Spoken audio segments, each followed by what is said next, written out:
All right. It says I'm live, so let's do this, right, people? I got to get some of the words in. Some of the big words are going to get written today. Monumentally huge words. So many words you're like, wow, that guy can write. That guy can write words like lots of words. I don't know what I'm doing. Being ridiculous, but I just had tuna fish. Actually, me and the cats had some tuna fish for lunch. So there's that.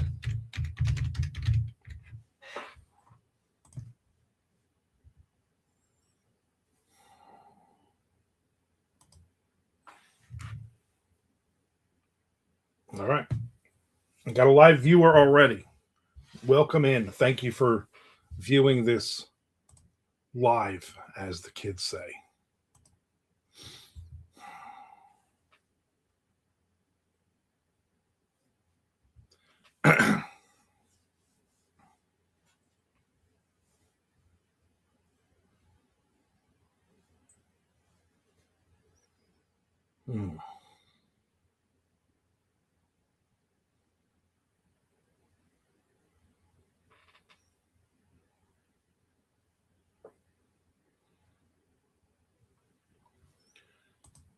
Why are these people? Keep getting emails from people who are like, "Oh, this is obviously a scam." No, it's all a scam. Stop talking to scammers back and forth. Make it bad for the rest of us. The more you engage with these people, the more they think they got you on the hook, which it sounds like a lot of times. I'm going to be honest with you. Yeah. They got you on the hook.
There's Mr. Frank.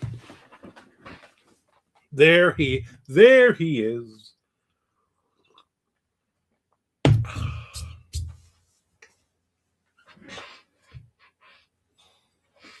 I don't want to ask about the snow. You got very, very upset with me yesterday when they added another 14 feet of snow to your group chat. So I didn't want to know if it's snowing. Yeah, see, now he's mad at me again. I feel so bad. I just feel so bad bringing it up. It feels like I'm hurting your feelings. Like I'm reminding you of an awful time in your life. Nick Zan, oh, I'm mad again. Nick, you have nothing to be mad at. We're mad at you for never freaking coming in. The heck have you been? Nick's in the house, ladies, gentlemen. Miss Frank says, I like how you're just rubbing it in more as you apologize. I mean, yeah.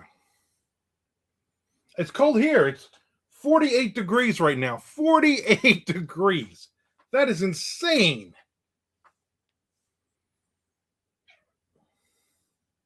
Miss Frank says, hey, it's not noon, Nick. Yeah, Nick, you either come in early or you just don't show at all. My wife got her bread order today, like she does every month. Except the last couple months she's forgotten to change the order or look at it. So it's just basically the same order, which is fine. It's we get cookies, we get some good three breads, we get some ham and cheese croissants, but they put a big slab of dry ice in the box. And so I bring it in, I open it up, and I don't know what the hell I'm thinking. I grab the dry ice with these 3 fingers, and I pick it up to put it in the sink, and I feel that burn. You ever touch dry ice, man? That burns. And I put it down, and my fingers are just still that was like 2 hours ago. They're still throbbing. So mad. Nick says there's this wonderful thing called a nap. Maybe you've heard of it. The tempting allure on Monday had me until after your stream. All right, you know what? There was literally one excuse you could use, Nick, for not being on, and that was the excuse. So, all right, I forgive you. Welcome in. Mr. Frank says, nap, never heard of her. Oh, I hear her every friggin' day if I can. Nick says, it is 7 here. 7 as in the Brad Pitt, Morgan Freeman movie. Wow.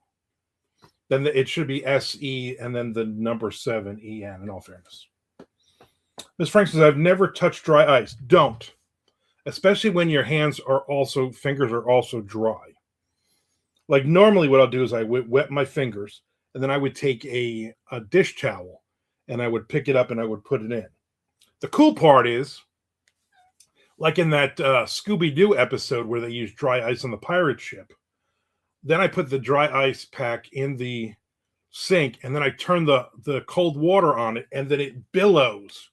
Then there's just it's like you're at a friggin' Ozzy concert. There's just ice everywhere.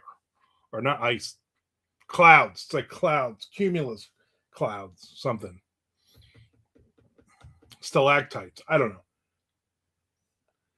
Ms. Frank says, I think they taught me that in preschool, so I just decided not to do it there and then. And you're probably better off because my fingertips are hurting. Nick says, it's fun to dump in a drink so it bubbles up. I'm sure, yeah. That would also be, you're making potions. So yeah, so I did that, and then I was my fingers hurt. Then I had to still put all the bread away. And since we're barely eating any of it at this point, the whole freezer is now overpacked with it. Ms. Frank says, I won't even eat those dragon's breath snack things. Oh, you are committed. You are committed.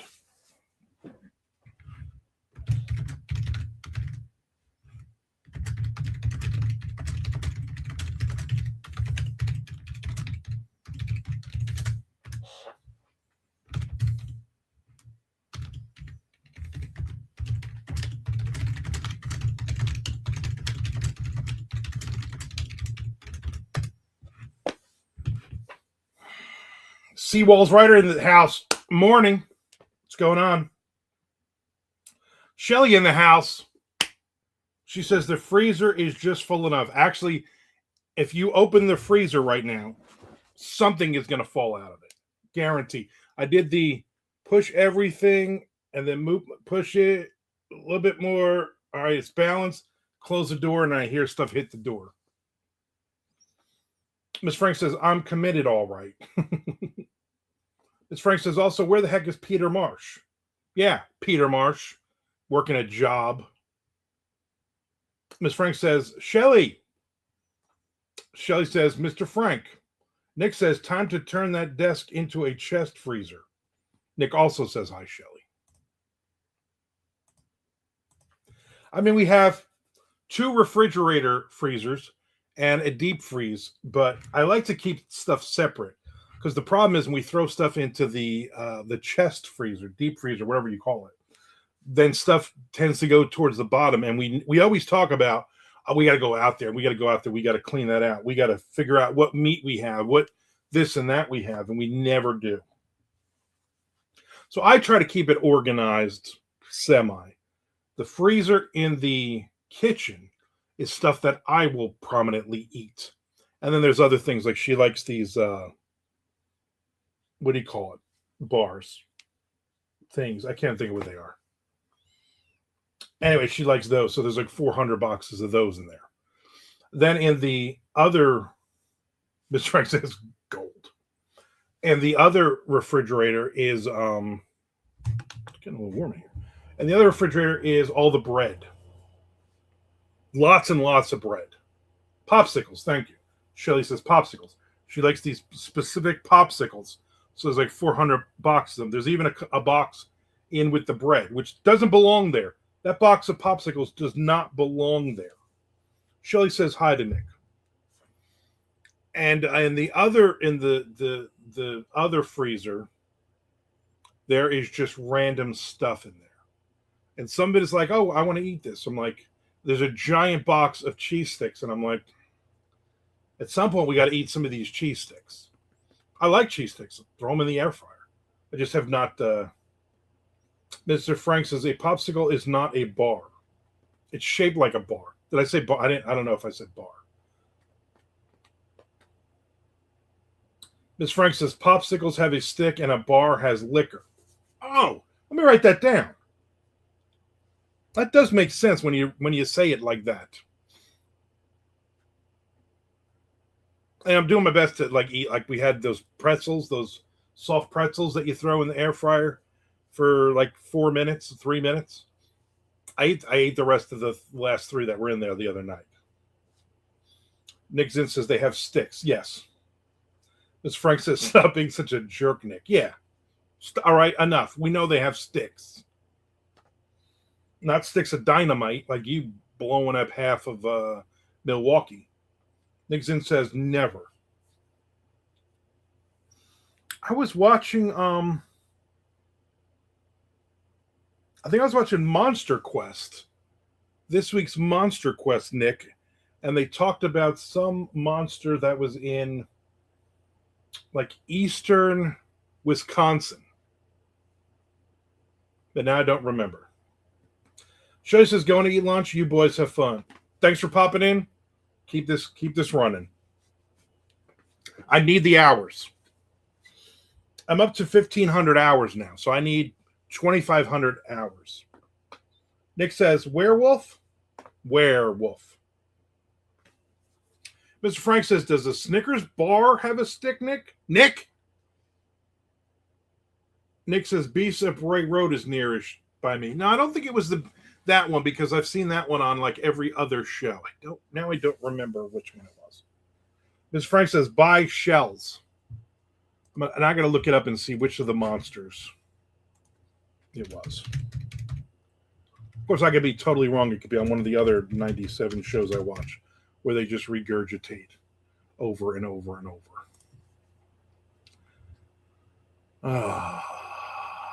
Episode guy. Season 5. Why am I talking like this?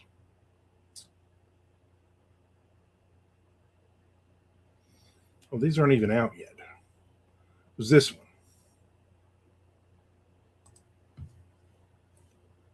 Let me see. This is the Dogman in Ohio, Bigfoot in Washington State, Skunk Ape in Florida. Oh, the Wendigo. These people ran into the Wendigo in, I think they said eastern Wisconsin.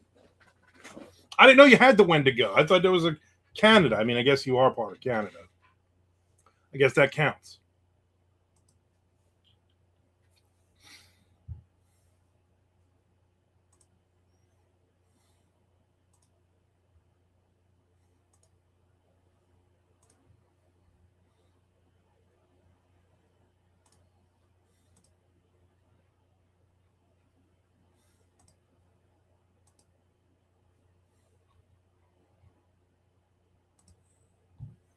All right. All right.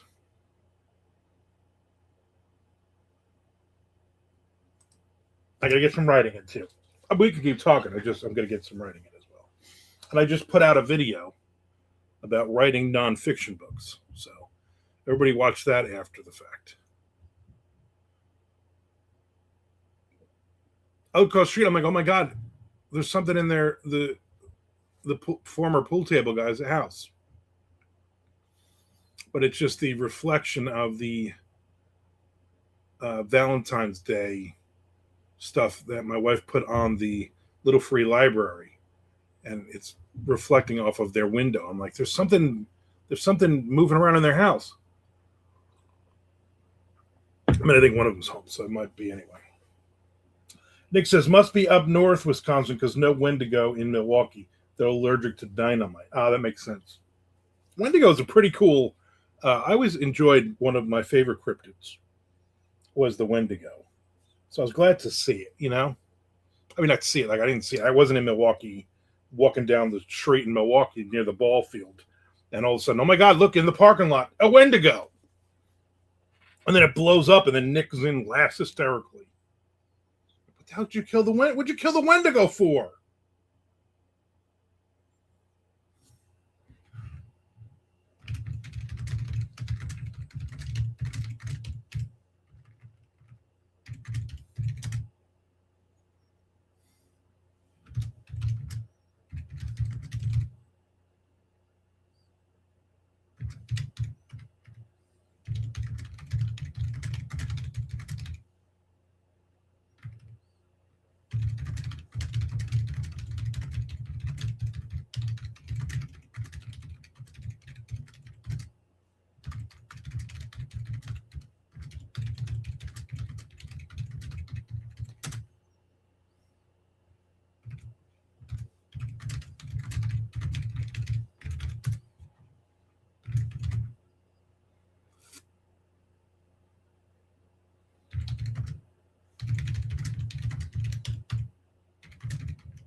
And Frank says Nick was just trying to make sweet, sweet love to the Wendigo. That makes sense. Because the Wendigo, like his fiance, is imaginary.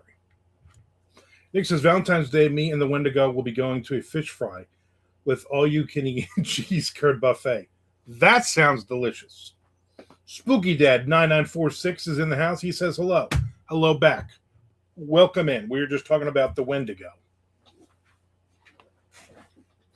Or maybe a Wendigo. I don't know if we're talking about, I don't know if there's only one. There might be more than one, right? Shouldn't there be more than one Wendigo?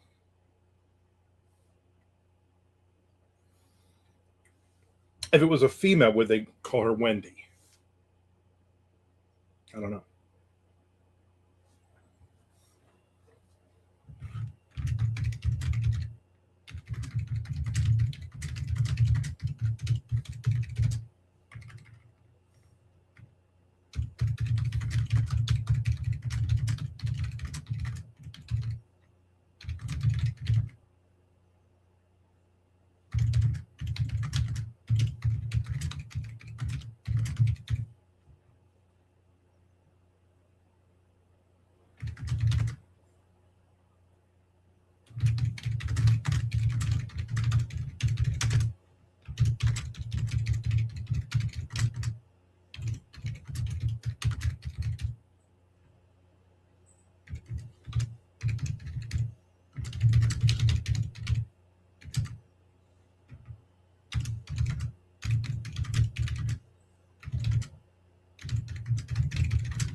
As Frank says, he got Wendigo a box of conversation hearts. Those were so much fun. Nick says Wendigo hate chalky candy. That does make sense. The idea behind those is good, but then to eat them, then like you have more than like 3 or 4 of these are kind of gross. As Frank says, I love Wendigo. As Frank says, Wendigo don't go. Spooky Dad says, I need to reread that story. As Frank says, conversation heart bars. No, they're not bars. Do they have a stick?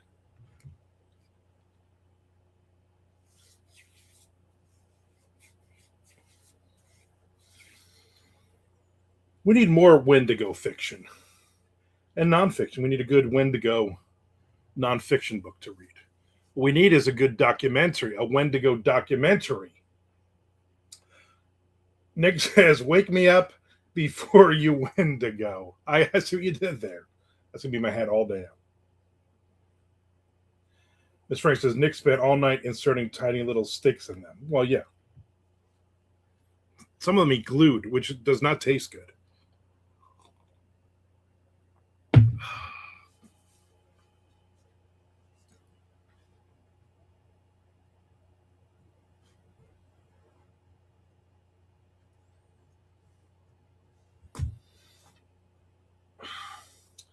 That says, maybe I'll take a crack at it. You should. The only Wendigo book I can remember reading is I gotta look this up.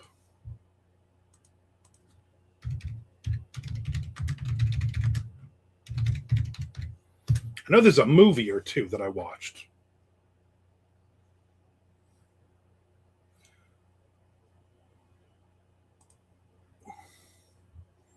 All right, The Wendigo is a novella by Algernon Blackwood.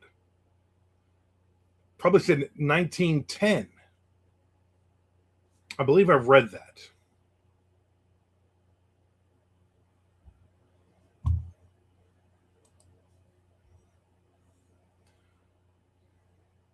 Popular Wendigo books. Pet Cemetery.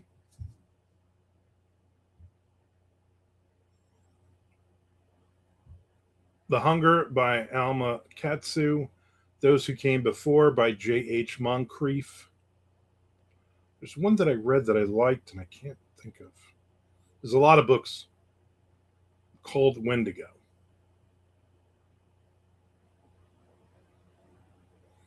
Jimmy Wendigo Rides Again. No, that's not a real book.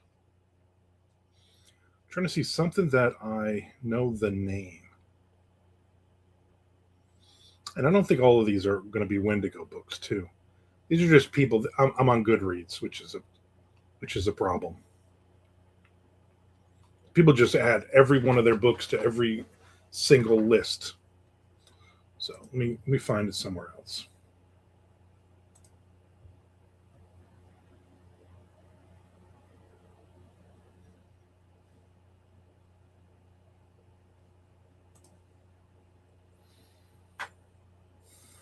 Nick says, how to lose a Wendigo in 10 days. Spooky Dad says, I remembered King talking about it in Pet Cemetery. Yeah, but when I'm thinking of Wendigos, I'm not thinking of that as, obviously it's mentioned. Nick says, maybe books of horror would be less helpful. You know what? That's more than likely. Mr. Frank says, when is the last time a newborn was named Algernon? You know what? If I had a baby right now, I would name that baby Algernon. Algernon Rosamilia. God, what a beautiful name that would be. Male or female. Doesn't matter.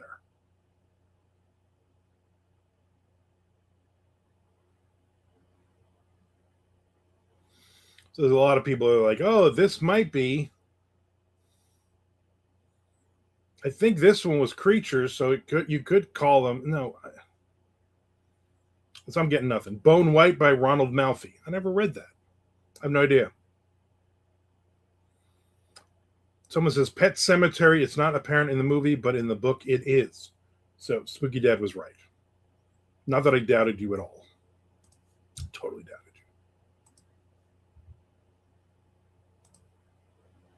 you.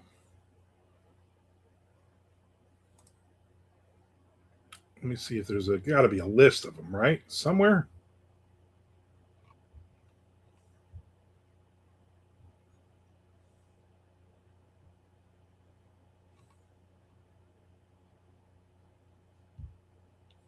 I think I'm going to give up already. Our buddy Algernon's the only one who seems like he wrote anything that people still talk about.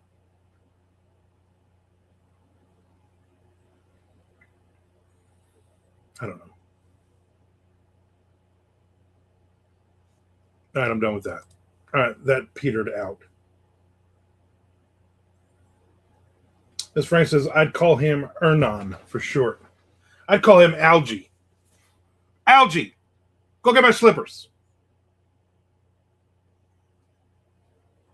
As Frank says, I thought Bone White was about dog poo. No idea. Drawing Music 45 says hi back.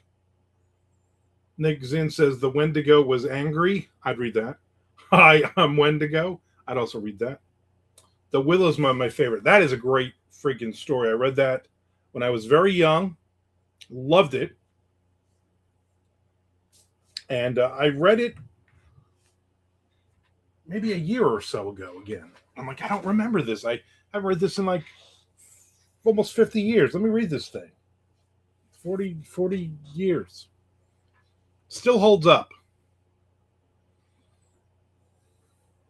I think somewhere I have like the complete works of Algie somewhere. I should pull that out and read it because I know I have it.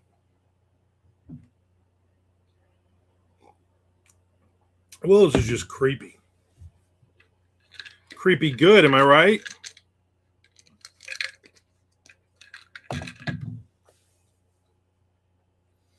I don't think I've ever read a Wendigo story. Yeah, Mr. Frank, I know. There's a couple of movies I've seen. I'm sure Nick knows a couple of really, really bad ones he could recommend.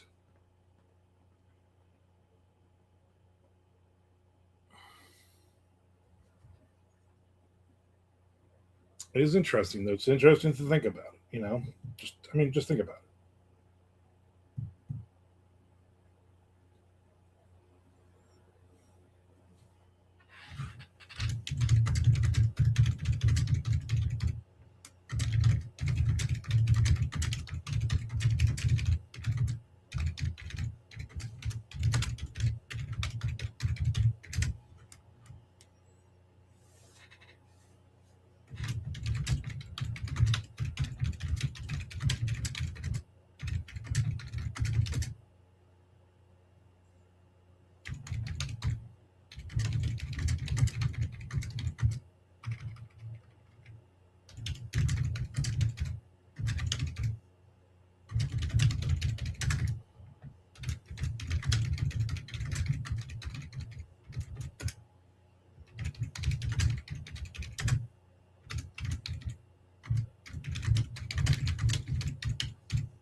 As Frank says, Wendigo under Paris. I thought they were making a sequel to that Sharks Under Paris thing, weren't they? Let me look that up.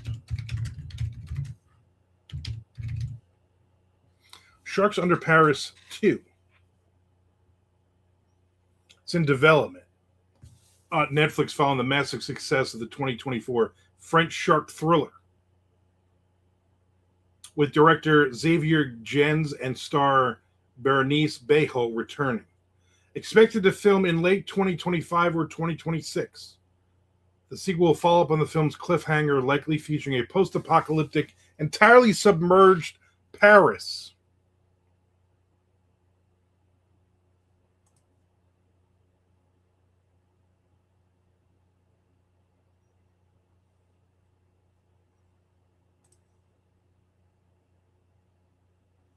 Shark Tale 2 was canceled, just so you know.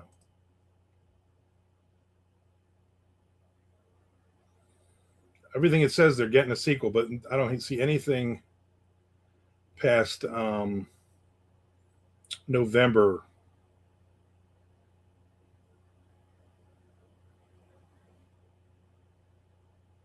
Yeah, so I don't see anything.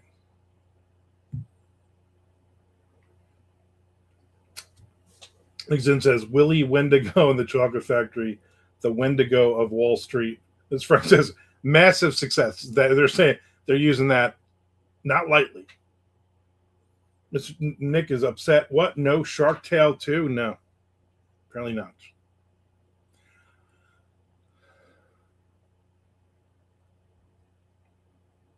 Apparently there's an Under Paris 2 teaser trailer.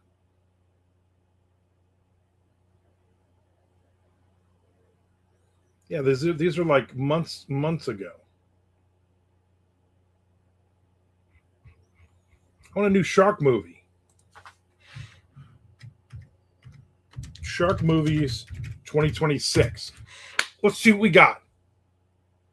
Several high-profile shark thriller movies are scheduled for release in 2026, featuring prominent directors and stars, including Deep Water, starring Aaron Eckhart and Shiver. That was coming out in May. In July, Shiver's coming out, directed by Tommy Wirkola. These films focus on high-stakes survival scenarios, including plane crashes, post-hurricane flooding, and trapped divers in underwater caves. Deep Water sounds like a movie that they've used that like 50, 100 times. Ben Kingsley is also in it. Deep Water follows a diverse group of passengers whose plane makes an emergency landing in shark-infested waters. Very original concept. Shiver is directed by Dead Snow and Violent Night director Tommy Wirkola, set in a coastal town ravaged by a hurricane and an onslaught of sharks. It is expected to lean into intense, bloody survival thrills. Mr. Frank says, I bet there are some indie shark movie gems on YouTube. Oh, I'm sure there are. Devil's Mouth, which is in production development, features college friends trapped in a Thai underwater cave system with a bull shark. That was that other one that Sylvester Stallone's daughter did. Cute little butt on her. The Bay focuses on a sunken tour boat in tiger shark-infested waters. Other titles appearing on watch lists for around that time include The Ascent, Ocean Mile, Bloody Water, and Jaws New Blood, which is only in the conceptual stage. We're really going to do another Jaws movie. Sea Stalker is a survival film set in 2026 featuring characters stranded with no rescue in sight.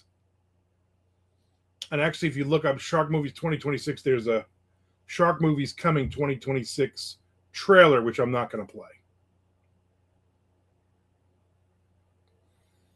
50 years after original Jaws, so they're putting out a bunch of these movies. I'm also a big fan of underwater movies because I would never go underwater. Sharakuda is coming. Piranha JPN, Teeth of the Piranha. Nano Sharks. Helifish. Piranha Rising. Lake Mead, The Shark. There's a movie called The Shark. Nick says Sea Stalker. Yeah, it's the Night Stalker, but he's on a boat. Mr. Frank, I just yelled out Ricola like a cough drop commercial. Nick says the trailer has bikini-clad gals on kayaks chased by sharks. I mean, Oscar-worthy. Exactly. Mr. Frank says The Shallows was the last great shark movie. What other movies are coming? Piranha Blood Lake, which is the line of a group of spring breakers are enjoying the weekend beside a gorgeous lake. This is where the true horror begins. Coffin Bay. They're redoing Anaconda, a reinterpretation of the iconic 90s creature feature. Iconic.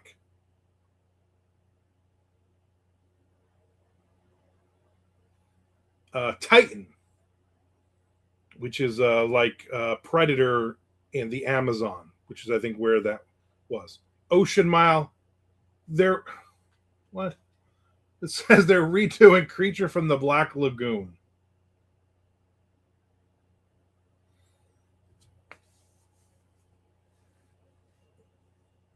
Mr. Frank says, Wendy's shark. You know what? I would see that. Just shark with the deer antlers on it, skeletal. They don't have a skeleton. Nick says, I'd avoid any lake called Blood Lake. Right? Like let's go swimming in Blood Lake. Spooky Dad says, I love Deep Blue Sea. That was a good one. Nick says, asking for trouble. Wendy shark, Mr. Frank. Jaws, remember. It's a small Australian town experiences shark attacks. Laura's husband is killed. Officials cover up evidence. Laura investigates the truth behind the attacks after losing her husband. So it really has absolutely nothing to do with Jaws. There's one called Going Down. Make of that what you want. Croc City. Tico and the Shark. That's the name of the movie. Tico and the Shark. Close to Shore. This has a description. Couple stumbles upon narco submarine artifacts, bringing them to a pawn shop. Owner realizes the value, involving them in conflict with local kingpin tied to terrorists over preventing deadly substance from spreading across Southern California. Wasn't that the Nick Nolte movie? Isn't that the same basic premise? They find drugs. Fathom Deep. The Beast Beneath Lake Bullaren.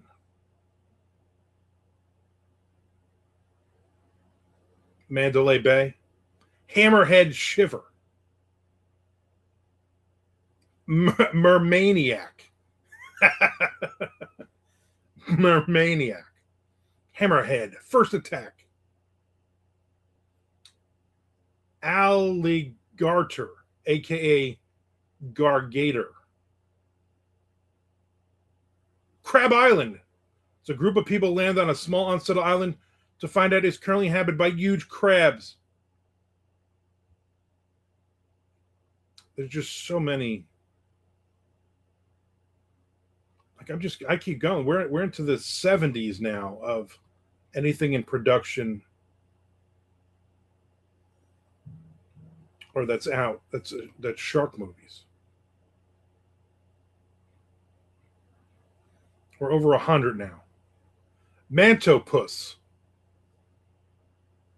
Half man, half octopus. As Frank says, remember the Good Humor shark popsicle? No, I only had the chocolate eclairs from Good Humor. Nick says, San Jose shark attacks. A pro ice rink gets infested with sharks. The ice melts. The ice in the rink melts. And all of a sudden, underneath the ice are sharks. You guys are trying to skate. Special appearance by hockey enforcer Ty Domi. Punches the shark. I'm just going to go to the bottom and see how many movies they're listing here. 177 shark-related movies. That's insane. I'm going to watch all of them. Hockey players versus sharks, the penalty box of death. I'm sure if I was still writing for that movie company, at some point they would have had me write that thing. And I would have written it.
Good times, people. Good times. As Frank said, let's do it. Zoo Slaughter 2, Slaughter at the Aquarium. I watched the shark movie where they were at the aquarium.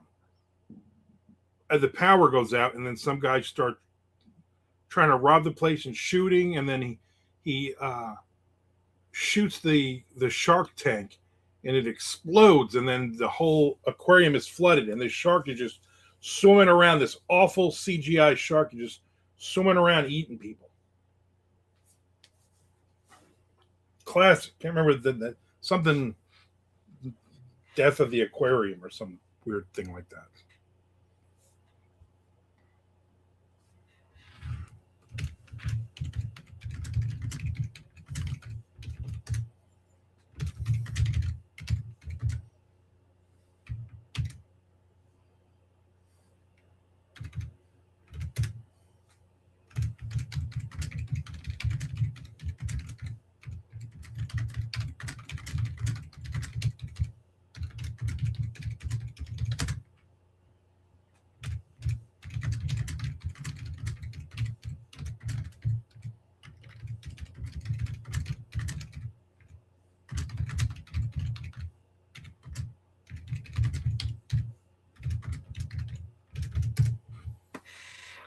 Whew.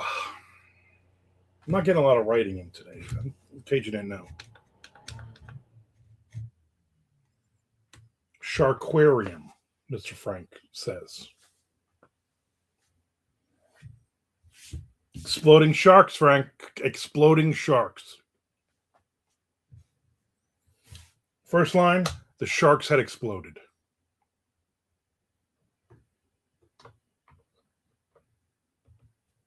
In case anybody is wondering out there, I still have my hotcake syrup. Still got it. If anybody comes over and they're like, hey, you got any hotcake syrup from McDonald's? Yeah, right here.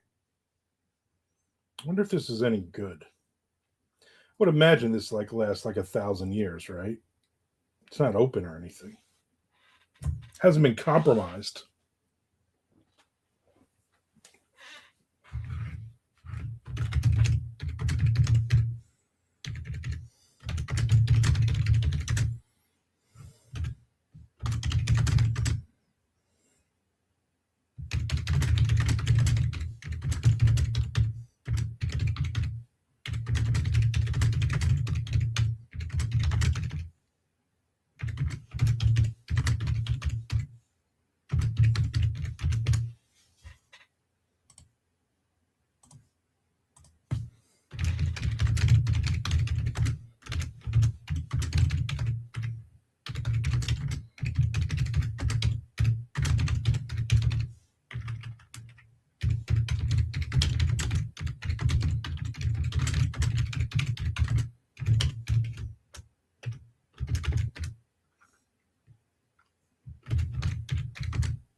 Free hotcakes. I'll be done in 8 to 12 hours. Nick, let's do this.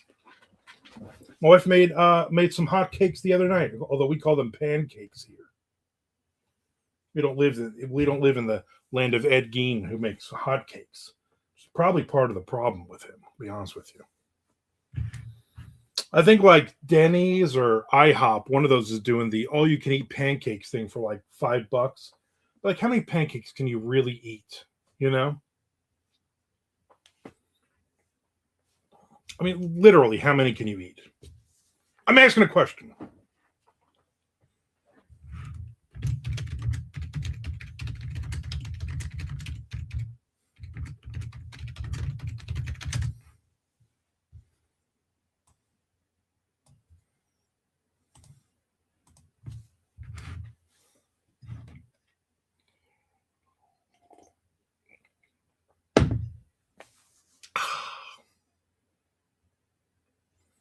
Three to four, Spooky Dad says. 3 to 4 pancakes.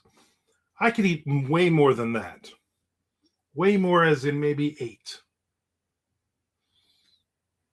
Maybe less because of the rebel system. Maybe 6 or 7, maybe. But it's got to be butter. It's got to be hot. It's got to be a lot of syrup. Nick says I could take down 7 if drunk. They may not stay down, but I can get them in. And that's really all that matters. That counts. As long as you don't immediately toss them back up, it still counts. That's it. Pancake bar at MondoCon.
Spooky Dad says, unless I'm intoxicated and it's a late night breakfast dinner. Nick says, what was your favorite Saturday morning cartoon? Nick says, there, I paid 1,000 Mondo coins for this story. I don't believe you did, but I'll say it anyway.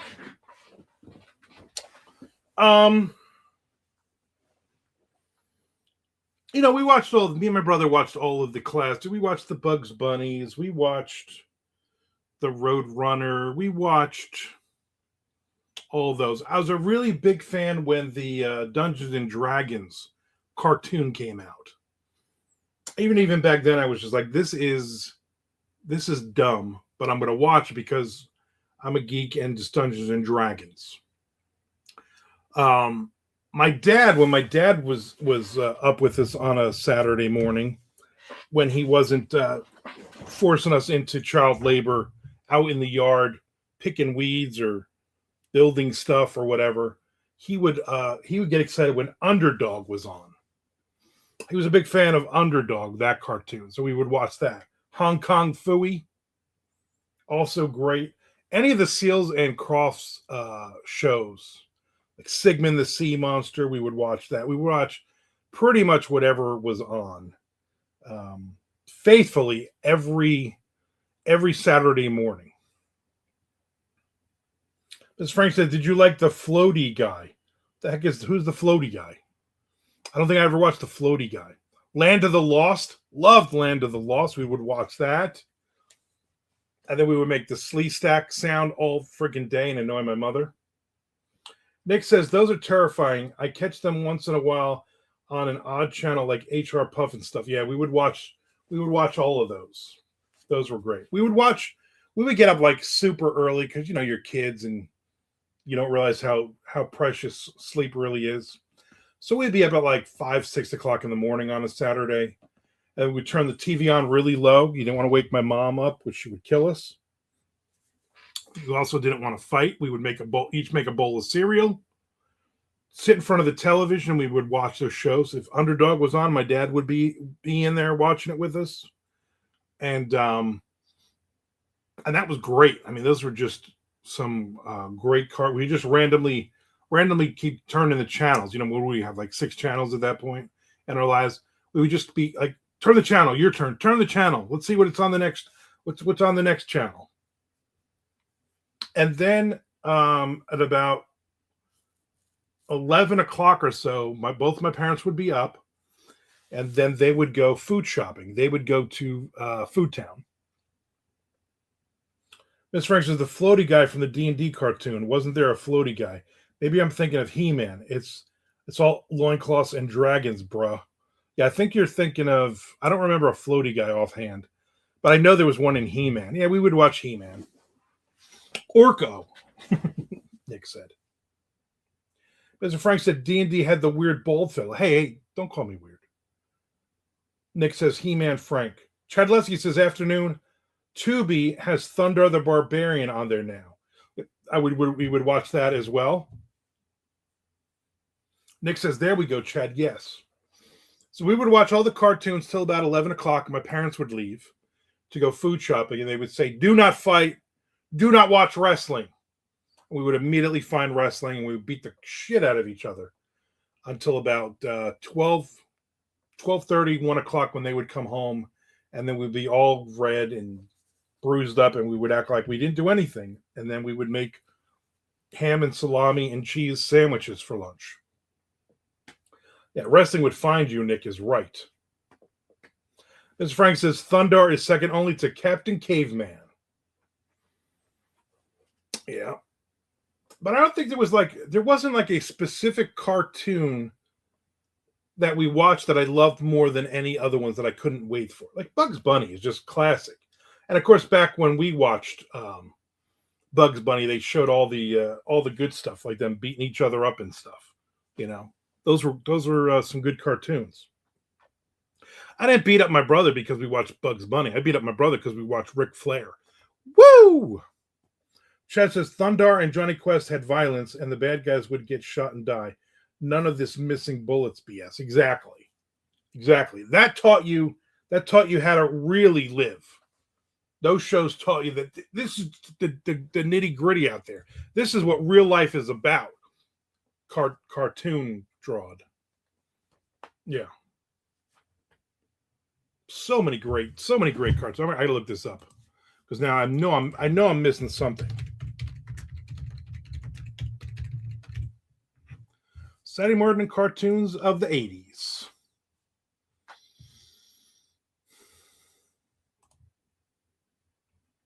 The Tom and Jerry comedy show. Yeah, Tom and Jerry. I like Tom and Jerry. Super Friends. We watched that. The Tarzan Lone Ranger Adventure Hour. Heathcliff. No. Thundar the Barbarian. 2 seasons, 21 episodes of Thundar. Richie Rich. Never watched that. Scooby-Doo. We watched Scooby-Doo. Scooby-Doo was only 3 seasons and 33 episodes. The Fonz and the Happy Days Gang. The funny part is it's 2 seasons. It's listed as science fiction, comedy, and adventure. The Flintstones. Yeah, we watched the Flintstones a lot. Spooky Dad says, my shoes cost more than your house. One of my favorite Ric Flair promos. He had so many great promos. Nick says, Spider-Man and His Amazing Friends. I think that was a little later for me.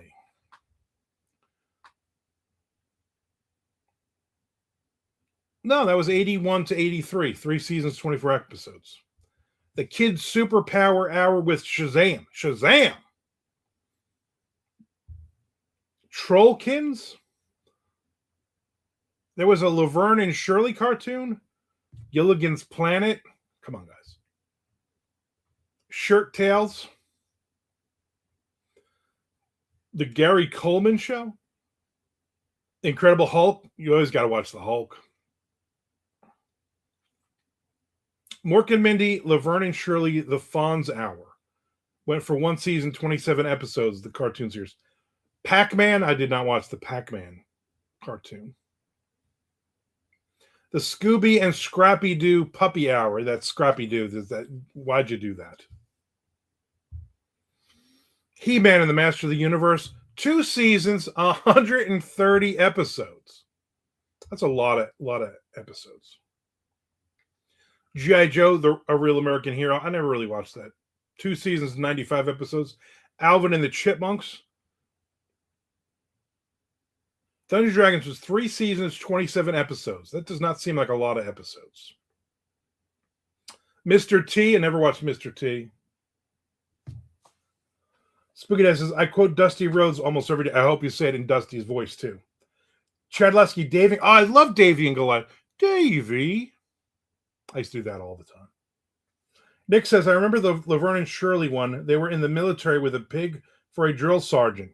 And that makes a lot of sense. Mr. Frank says G.I. Joe was a must-watch during the week for us. Spooky Dad says, I remember Dino Riders. I do.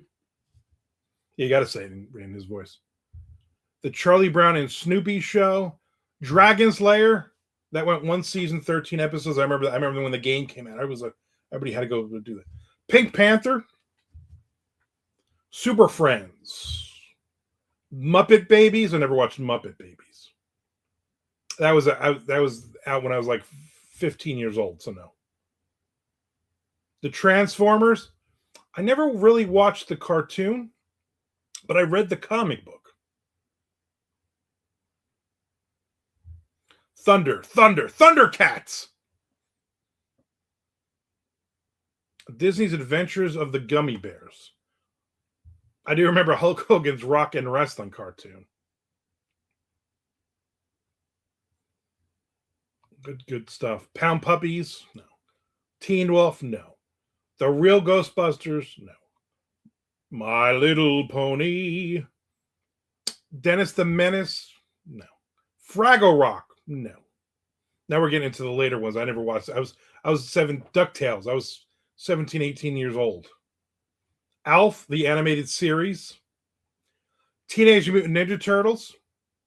Never was a fan, although I do have the second, third, and fourth issues of the original Teenage Mutant Ninja Turtles when the dudes originally made it. And those are worth a crap ton of money right now. Chad says, I remember when Fat Albert came on. That was like the last cartoon of the morning. I had never watched. You ever watch Fat Albert? Hey. I like Fat Albert. Nick says, would your parents not allow you to watch rock and wrestling if it was an option? If they were in the house, we weren't going to beat each other up in front of them, so. Karate Kid had one season, 13 episodes. And the last one they list, these are all the way to 1989, is the California Raisin Show. Went to December 9th, 1989. There's a bunch of UK ones. Oh, the Smurfs. God, we always watched the Smurfs. And then there was a big thing in school where those little Smurfs were like $1 a piece or something. And everybody had there was always the rich kids who had 400 Smurfs. Like, why do you have Smurfette and three Smurfettes? I don't have any. Chaz says, my mom didn't like me watching Speed Racer. No idea why. She also didn't like me watching Three's Company, but would let me anyway because it was my favorite. Because of all the sexual innuendos from Three's Company.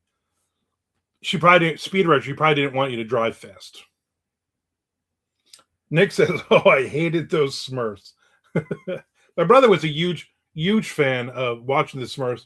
And then the two of us, we would collect those. Probably had a ton of them.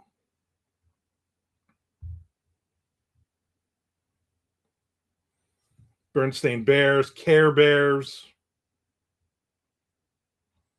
A lot of good shows. Mr. Frank says Smurfs were awesome. Chad Lusky also said, I love Smurfs. Gargamel and Azrael, the cat. Classic. Mr. Frank says, remember the purple Smurf that bit the other Smurfs and made them purple and say, gnap, gnap? I do remember that one. It was a classic. Chad, Land of the Lost, used to love those flea stacks. Yep. That was a good one. Nick says, Jokey Smurf was the only redeemable one. Chad also remembers that, Mr. Frank. So many classic cartoons from back in the day.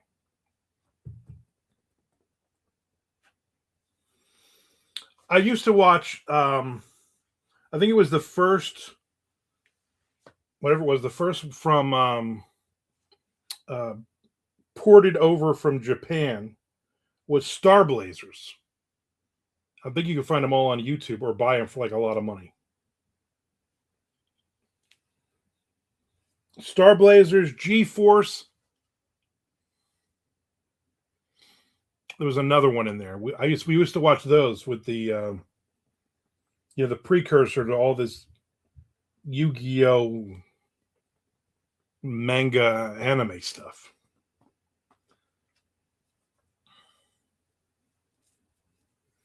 Speedhead says, I remember watching the other Ghostbusters. One of the characters was an ape in a fedora. I remember that. Chad says, I thought we just all liked Hefty. Nick says, Voltron? I wasn't a huge Voltron fan. Although, as toys, me and my brother did have Shogun Warriors. Chad says, Herculoids. Would love to find that streaming somewhere. Star Blazers was my absolute favorite, though.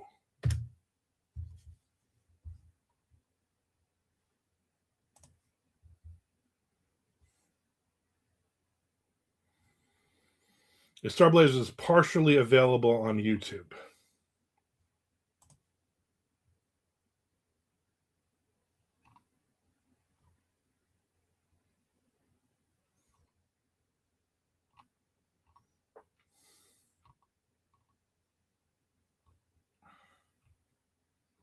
Apparently, there was some spin-offs of it and whatnot.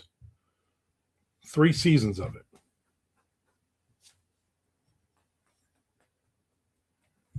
Power Rangers. No, my son was a huge Power Rangers fan, but then we had to ban him from watching it because he kept beating the crap out of his sister. Gleep and Glop, exactly. Ooh.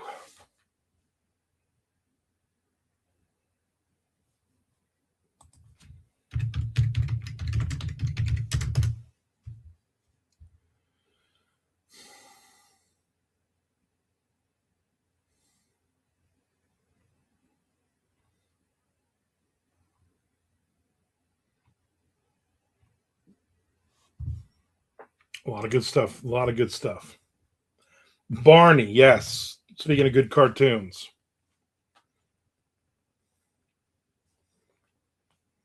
Nick says, just say no to Barney. So I can still probably recite word for word the Barney movie where they go to the farm because my son and my daughter would watch that thing about 1 billion times. God, that thing was always on.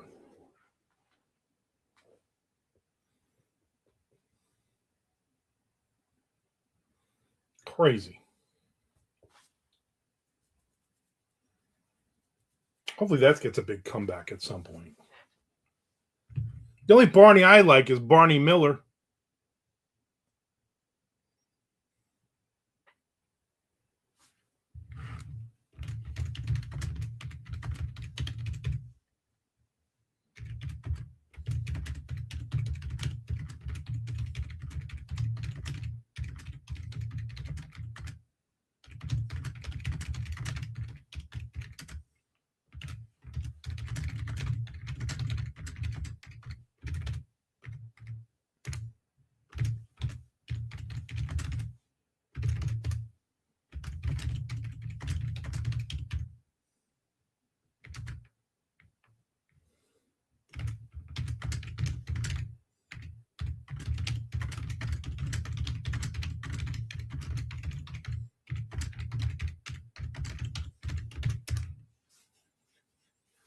Chad says, yeah, funny how many times you see a movie you hate when you have kids. I've seen so many episodes of Blue's Clues, Little Bear, Franklin, and Dora. Oh, God, yeah. Yeah. My son loved Blue's Clues. And when, what was it, Joe, the original guy, when he quit, when he retired and they had his last episode, my son, we watched it. And then my son was like a little, so he just like, okay. And he just went to bed. And then we hear him bawling. And I remember going into the room and like, Jay, what's the matter? And he's like, Joe's gone. He was so upset that was his last show. We still bust his chops about that one. This Frank says Barnaby Jones. Just remember when before she was an explorer, Dora sang for that metal band Warlock? I do remember that, yeah. Then she dyed her hair.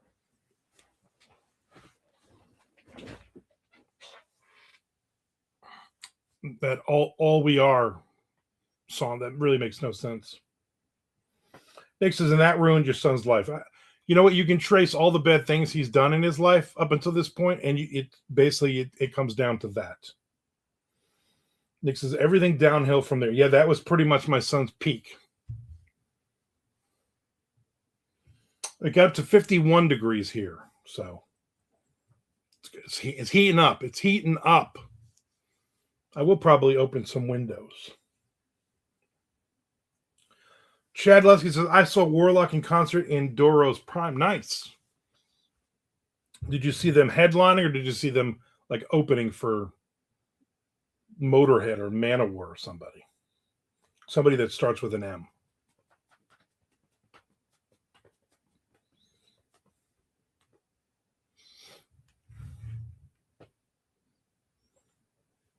They were opening for Megadeth, Chad says.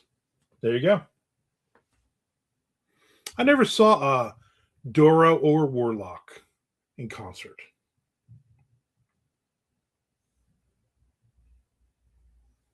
That's frank, I don't even know what that word even means, or even how to pronounce it.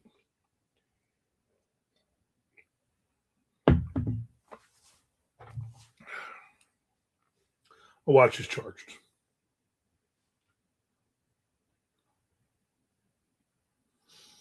Tonight, Saxon. That makes more sense. I never saw Saxon in concert. Never saw them in concert.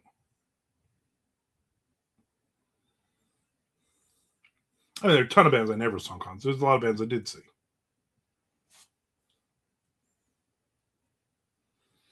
Tonight, my wife and I are going to do some recording. 3 movies or TV series that we've watched recently. So we're going to do 3 videos tonight after we do bacon cheeseburgers for dinner. We're gonna do some recording. So those videos should be popping over the next few days. Chad says, I listened to Screaming for Vengeance the other day for the first time all the way through. That was the first time you've ever listened to the entire Screaming for Vengeance all the way through? Man, that cassette, I had a big boom box. Me and Eric Goldberg, we used to walk around town randomly blasting. Hurry up, turn it over. That's got some good deep cuts on that one. Nick says Oak Island review. Yeah, the review is they found some rusty stuff that's worth nothing. Nick says Shelly can explain where she thinks where the treasure is. You know where she thinks the treasure is? Not on that stupid island. And I'm like, you know what? I gotta agree with you at this point.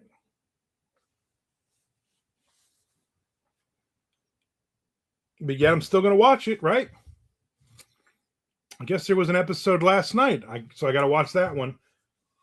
I gotta watch that Oak Island because she does not want me to watch that with her in the house, and then I gotta watch the next to last episode of Fallout dropped, so I gotta watch that. That's a pretty good season so far on that. I'm not gonna lie. I doubt I'll do a review of the season though, but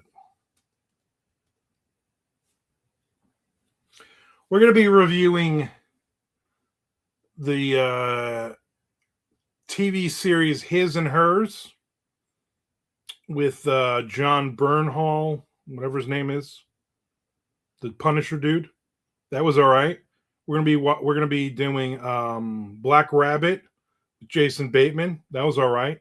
And then The Rip with Ben Affleck and Matt Damon. That movie. I think we're gonna review those 3 things, not all in one show. We're gonna do 3 different 20-minute episodes. Chad says, my cousin used to play Screaming, but I never paid attention other than the usuals like God, Another Thing Coming, and Evil Eye. Chad says, not a bad record. I think it's a solid record. There's really no filler in it to me. There's obviously songs that are better than other songs.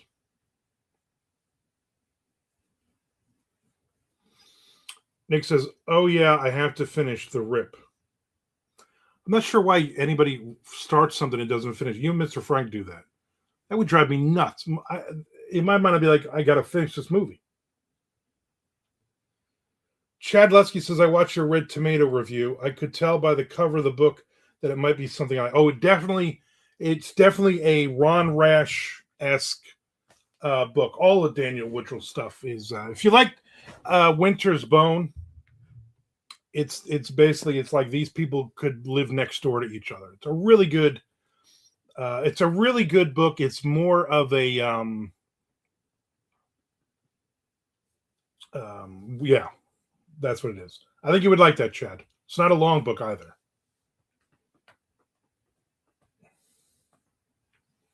It reminds me of kind of the stuff that you used to write back when you were a writer. I mean, much better than your garbage, but still that kind of idea. Spooky Dad says, my wife and I started Tiger King and never finished it. What? Your lives are so incomplete right now.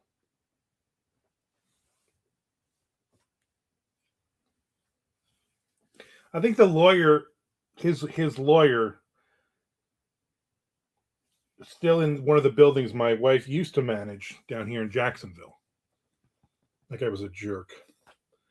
Chad says, "LOL, gonna add it to my wish list." Yeah, I would definitely add that one. I added one of his other books to my wish list for the library.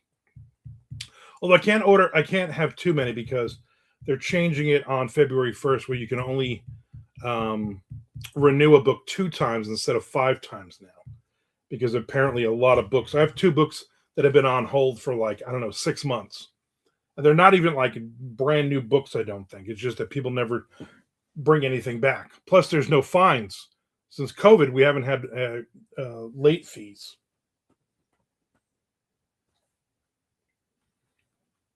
I put the new Don Winslow on that list, though. And I'm reading the new Dean Koontz that just dropped a couple 3 days ago. I don't know if I like it yet. It's very different. It's a period piece from the 1930s, set in a freak show, a circus. Very different. Nick says, "Is that the last Don Winslow?" No. The release before this was the very last Don Winslow. He's never going to write again. And then he came up with 4 or 6 novellas. That is the latest release that came out 2 days ago. So who knows? I'm sure he'll have more ideas. I do know his Crime 101 novella is the new movie with Hemsworth. I think that is out or just came out or is coming out. I do want to see it, but I'm not going to pay for it. Tomato Red is also a movie, but when I looked it up, I'm like, I'm not paying $7.99 to watch this movie or any of these. Chad says, I've been reading a short story collection by an author I'd never heard of. It's called The Madness of Being by Ron Alina. It's good. Reminds me of a Ron Rash meets Raymond Carver, very slice of life. You know, I'm going to write that down. Because why not?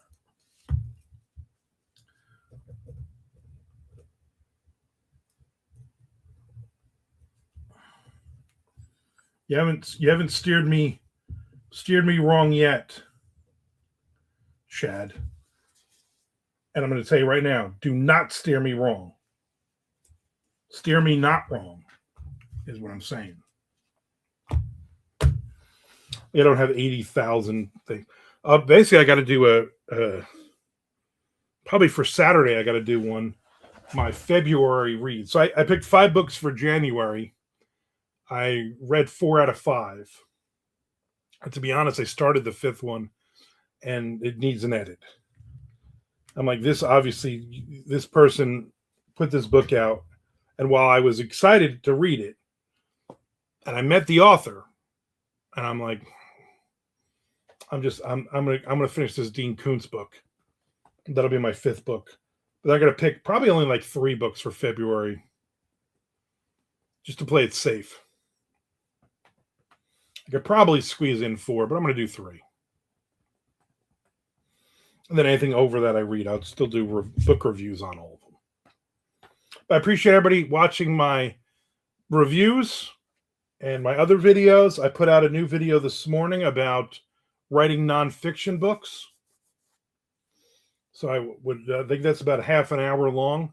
Please don't watch 3 minutes of it and then watch the rest later, because that means that on the second viewing, it counts as your second time watching it, and then I get credited for 3 minutes instead of the 30. So just watch the whole damn thing, or at least let it just run out, even if you don't watch all of it. Goodness. I think 2,500 hours viewed, so that means you can do that in about 100 days. If you watch, just set my videos to just play for 100 straight days, I'm there. Or you know what? I don't know, watch like an hour extra today. That would be nice. Everybody watching me here is working out nicely. I appreciate it. Spooky Dad says, I'm going to start playing them on a loop at night. You know what? That would be fabulous.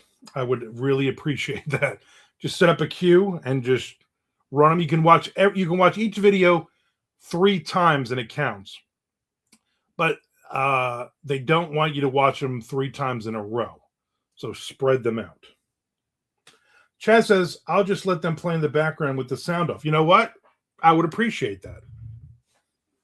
I would greatly appreciate that. Will do, brother. And I'll say thank you, brother. Because me and the young kids, we say brother. Nick says, imagine drifting off to sleep with Armand until he yells the next page. Yeah, that's why you got to mute the sound. You don't want to be woken up by that. You don't want to be working in the middle of you and the imaginary girlfriend making imaginary love, and she's like, he's got to stop yelling that right when I'm ready to go, and you're like, it's got to stay on. When I was a teenager, I had a Twisted Sister long sleeve concert shirt. And on one sleeve, it said, for what I thought for the longest time said, Play It Loud Mutha, Mutha. And then I realized I'm an idiot and it's Play It Loud Mother. But I was like, the hell is a Mutha? So my brother said that at Christmas out of nowhere. He's like, Play It Loud Mutha. And everybody kind of looked at him and I laughed because I knew exactly what he was doing. Miss Frank says, I'm a glutton for punishment. I listen with the sound on. No, don't do that. Please. Please don't do that. Chad says, we've never talked about Billy Corgan's podcast and the awesome guest he's had on there. Oh, we had like 3 straight days we talked about it, Chad. You weren't here. Okay. And I'm not going to repeat myself. Yeah, you're an SMF. I'll tell you what, except for the big MTV hits on that Stay Hungry album, that's got some good deep cuts in it.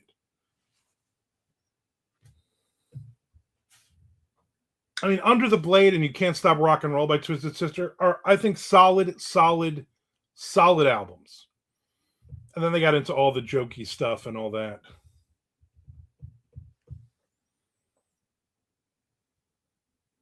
Chad says, I used to have a shirt that said Ozzy Rules on the back, and I didn't get it. I was like, what kind of rules does Ozzy have?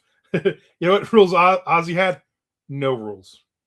Mr. Frank says, no filler, all killer.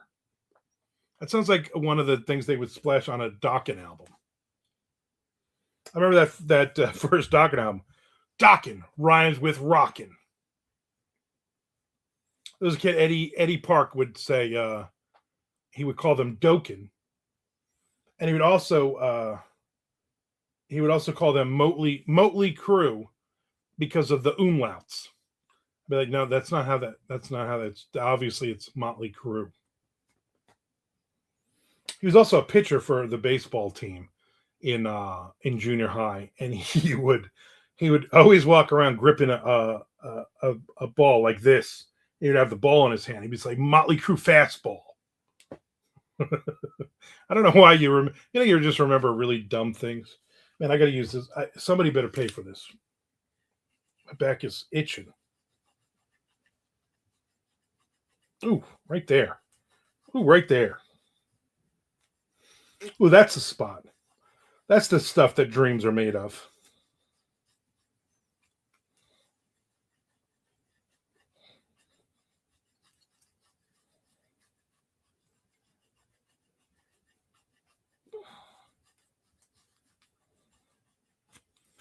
Whew. Chad says, I knew a kid who had a denim battle jacket, but instead of patches, it was just black Sharpie all over, and he couldn't spell. So at one spot, it said, I Orn Madden on his jacket. I think about it all the time. Yeah. Yeah. Maybe he was a big football game player, big Madden fan. There was a guy in art class in junior high, Ron Dombrowski, and they had a thing where you put it up on the wall, and then you can put your denim jacket up there, your battle jacket. And I did the Creeping Death EP, Metallica, on the back of my brother's denim jacket. I did a damn good job of it too. Colors were great. It just popped. But Ron Dombrowski did like Led Zeppelin, and it wasn't a specific album. And I will never forget. It said Led Zeppelin, and then it said XXX VVV I. And I'm like, what? I don't even know what is that, Led Zeppelin 48 or something? Like, what? I don't know what you're like. That's not a real album. Like, you just put a bunch of just Roman numerals on this thing. I don't ever forget that either. I also did a really cool one of the Road Warriors. Just like a painting of the Road Warriors. And that was hanging on my bedroom wall for a long time. But then it started to bend, and then it was like all the paint started to crack and everything. Chad says, I painted the Sacred Reich gas mask guy on the back of my battle jacket. Mr. Frank says, so. See what you did there, Frank. Yeah. Mine was I did the Stormtroopers of Death one, which I told that story. Charlie Benante and Billy Milano both signed it at the Metallica Metal Church concert at the Capitol Theater in Passaic in November of 1986.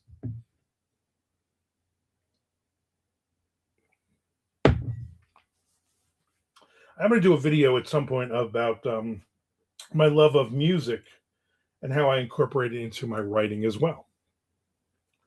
Bitchanti, yeah. Charlene, is that what we called them? I said my wife said something about somebody the other day, and I said, that's like talking to a shoe. And then I laughed, and she's like, why is that so funny? And then I had to explain what it meant. She's like, I think you said that, but I said, I've probably said it 10 times since I heard it. It's such a great line. Talking to Charlie Benante is like talking to a shoe. Chad says, when I was 15, I had an SOD shirt and the back said World Schism Tour, and I could never figure out what in the world schism meant. you were very confused when it came to heavy metal stuff, Chad. That's funny. As Frank says, we need a new Billy Milano interview. Yeah.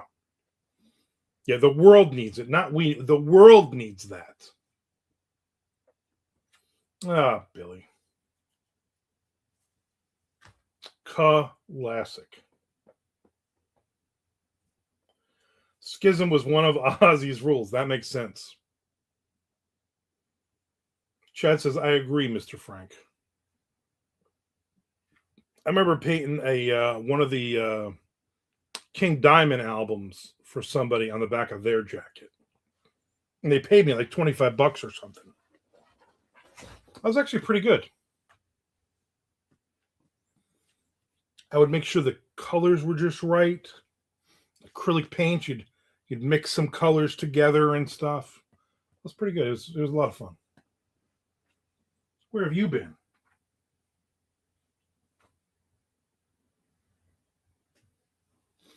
I don't know where she's been. Nice, Mr. Frank says.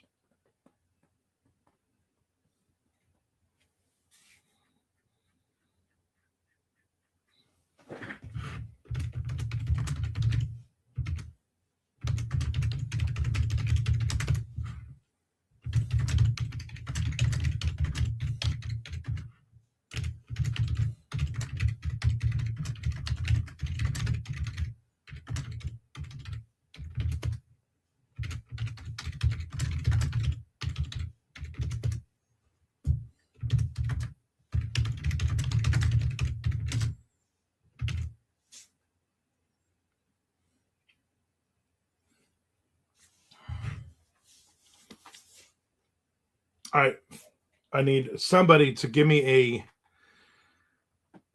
a name of an 18-year-old dirtbag kid from the South. I need a male name. Go. Chess says in the early 80s, me and my friend would fill notebooks full of lyrics from our favorite songs, and so many of them were just wrong and off the wall. I wish I still had those notebooks. Hayden, that doesn't seem like a dirtbag name. Skeet. I think I've actually had a Skeet in another one, a short story I wrote more. It's just got to be like I don't want to use Johnny or Jimmy or Ronnie or Billy, any of those, but something along those lines. Hayden seems more like a yuppie idiot kind of name. Yeah, we were always really, really wrong. I remember me, my brother, John Nadell, George Martin, Jason Nadell, the five of us would sit in the room and we'd all lay near the speakers. And Toby, that'll work.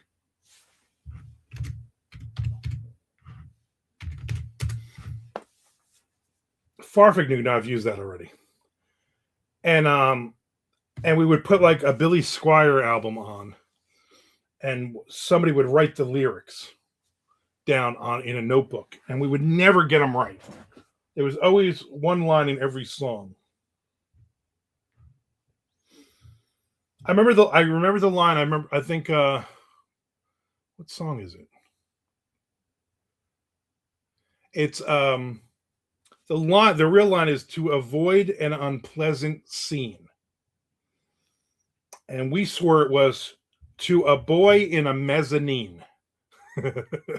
Makes absolutely no sense. In the Dark, that song. You trade it all to a boy in a mezzanine is the line. We thought, that's good enough. I remember Issues of Circus would have a lyric section and they dropped like 3 songs there. I loved it. Yeah, me too. I would cut those out. I would cut those pages out. I would also cut all the pictures and put them on my wall. And I would have like a manila envelope filled with any time I bought a magazine and they had lyrics in it. Even if it was a song I didn't even know, I would always cut out the lyrics and put it in. I would destroy those magazines. Red, Spooky Dad says. That's 2 Shawshank. Efelaneka Fessed. No, that's one of the girls from another story, so I can't use that one either, Chad. But thanks.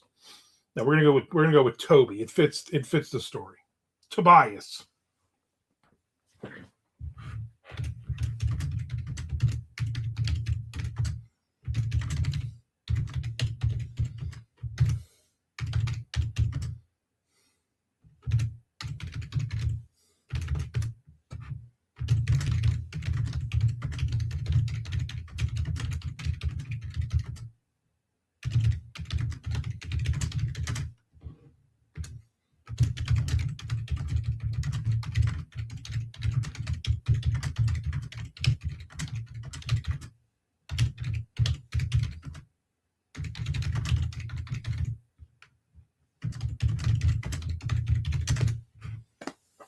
T-Dog. That was my nickname in high school, so I really don't want to use that, to be honest with you.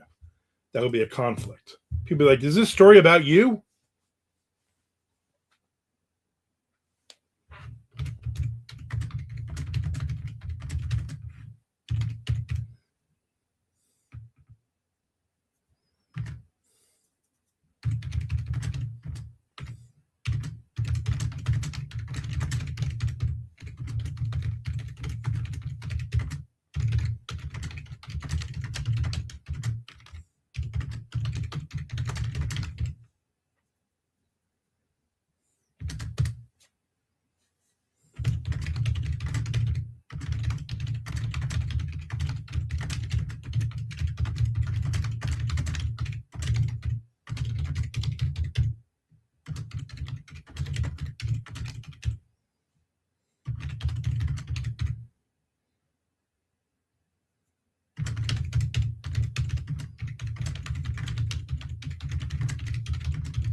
Miss Frank says, no, Toby is T-Dog.